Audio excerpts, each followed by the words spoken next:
کراچی میں ڈکیتی، لوٹ مار اور جھینا چپٹی کی واردات پر ایم کیو ایم پاکستان اور پیپلز پارٹی آمنے سامنے آ گئیں۔ ایم کیو ایم نے جرائم کا ذمہ دار سندھ حکومت کو ٹھہرا دیا تو پی پی رہنماؤں نے بھی ایم کیو ایم پر جرائم پیشہ عناصر کو فائدہ پہنچانے کا الزام لگا دیا۔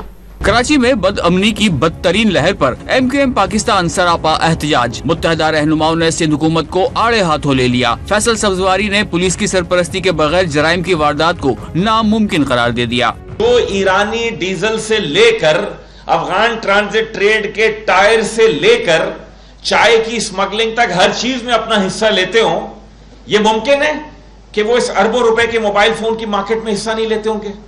کیا کوئی یہ سوچ سکتا ہے کہ یہ جو چھینی گئی موٹر سائیکلیں ہیں، ان کے پارٹس کا جہاں کام ہو رہا ہے وہاں پولیس کی مرضی کے بغیر ہوتا ہے؟ خواجہ اظہار الحسن نے نئے آئی جی سندھ کی کارکردگی پر سوال اٹھاتے ہوئے دعویٰ کیا کہ نئی قیادت آتے ہی جرائم پیشہ افراد کو شہریوں کے قتل کا لائسنس مل گیا۔